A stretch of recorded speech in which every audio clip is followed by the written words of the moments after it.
Hello everyone, আমি আজকে যে সাবজেক্ট ভার্ব অ্যাগ্রিমেন্টের যে রুলসটি পড়াবো সেটা তোমরা দেখতেই পাচ্ছ। খুবই সহজ রুল এবং খুবই সুন্দর একটা রুলস এটা।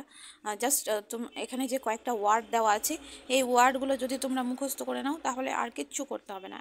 একদম তোমাদের এই রুলসটা মাথায় বসে যাবে আর কখনো ভুল হবে না। এক্সামে যদি আসে তাহলে এগুলো কখনো ভুল হবে না। তো প্রথমে আমি তোমাদের যে আনকাউন্টেবল নাউন কি এটা বলে দিই, তারপরে আমি রুলসটা তোমাদের সাথে আলোচনা করব। তো আমরা জানি নাউন হচ্ছে যে যখন কোনো কিছুর নাম বোঝায় তখন সেটি নাউন।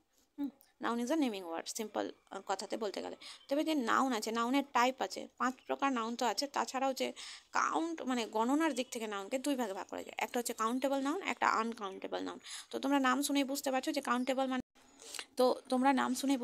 কাউন্টেবল মানে হচ্ছে যে নাউনটাকে কাউন্ট করা যায়, আর আনকাউন্টেবল হচ্ছে যে যেই নাউনগুলোকে কাউন্ট করা যায় না। আর এইগুলো হতে হবে অবশ্যই সিঙ্গুলার নাউন। মানে এগুলো, এই যে ওয়ার্ডগুলো ফার্নিচার, নিউজ, তারপরে advice, information, luggage, baggage, poetry, scenery, bakery, Arman, এই নাউনগুলো দেখতে পাচ্ছ, এগুলো সবসময় সিঙ্গুলার আনকাউন্টেবল নাউন। তাই এদের পরে যে ভার্বটি বসবে সেটি অবশ্যই কিন্তু সিঙ্গুলার ভার্ব হবে। এখানে অনেকেও, যেমন নিউজ আছে, নিউজের যে ওয়ার্ডটা এস, এই এসটা দেখে অনেকেও ভুল করে আর ইউজ করে দেয়, কিন্তু এস দেখে সবাই ম্যানিপুলেট হয়ে যায়। কিন্তু আমাদেরকে জানতে হবে যে নিউজ মানেটা কি, খবর।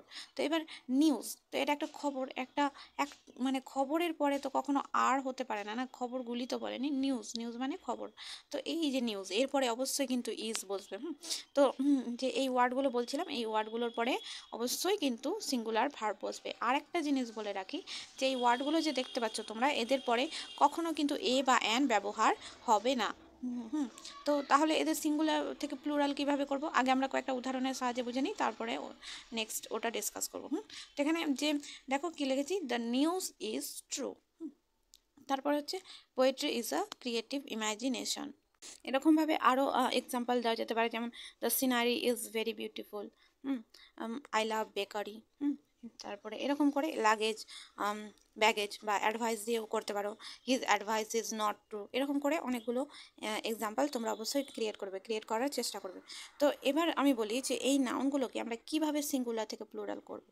তো যে সিঙ্গুলার আছে, যখন এই যে নাউনগুলো, এই নাউনগুলোকে সিঙ্গুলার ইউজ করব, তখন আমরা এর সাথে লাগাবো পিস। মানে ডাইরেক্ট এর সাথে এ ইউজ করা যাবে না, কিন্তু যদি আমরা পিস, আইটেম, বিট অফ এরকম ওয়ার্ড ইউজ করে এক্সাম্পল ক্রিয়েট করার চেষ্টা করি, তাহলে অবশ্যই এর সাথে এ লাগানো যাবে। যেমন দেখো সিঙ্গুলারে কি লিখেছি, এ পিস অফ ইনফরমেশন। এখানে কিন্তু ভার্বটা অবশ্যই সিঙ্গুলার হবে। এবার যখন প্লুরালে চলে যাচ্ছি তখন আমরা কি করছি, দেখো এটাকে বাদ দিয়ে দিয়েছি, পিসেস অফ ইনফরমেশন লিখেছি। আবার পিসেস অফ ইনফরমেশনস করে দিলে কিন্তু ভুল হয়ে যাবে। এগুলো আমি কি বলেছিলাম আগেই, যে এগুলোর সাথে কখনো এস অ্যাড হয় না। তাই মনে রাখবে যে পিসেস অফ ইনফরমেশন হবে, পিসেস অফ ইনফরমেশনস না কিন্তু। নেক্সট হচ্ছে তাহলে পিসেস অফ ইনফরমেশন, এরপরে আমরা কোন ভার্ব ইউজ করবো, তোমরা বুঝতেই পারছো, ভার্বটা অবশ্যই কিন্তু প্লুরাল হবে। এবার হচ্ছে অ্যান আইটেম অফ নিউজ, এটা সিঙ্গুলারে আছে, আর প্লুরাল কি করেছি, আইটেমস অফ নিউজ। নেক্সট হচ্ছে যে এ বিট অফ নলেজ, এখানেও সিঙ্গুলারে আছে আর প্লুরালে হয়ে যাচ্ছে বিটস অফ নলেজ। তো এই যে নেক্সট, এবার তোমাদের কাজ হচ্ছে যে এই ওয়ার্ডগুলো দিয়ে তোমরা অবশ্যই বাড়িতে প্র্যাকটিস করবে এবং নিজেরা একটা করে এক্সাম্পল ক্রিয়েট করবে। Thank you. যদি রুলসটা বুঝতে সুবিধা হয়ে থাকে এবং ভালো লেগে থাকে তো অবশ্যই লাইক করবে, শেয়ার করবে এবং সাবস্ক্রাইব করবে।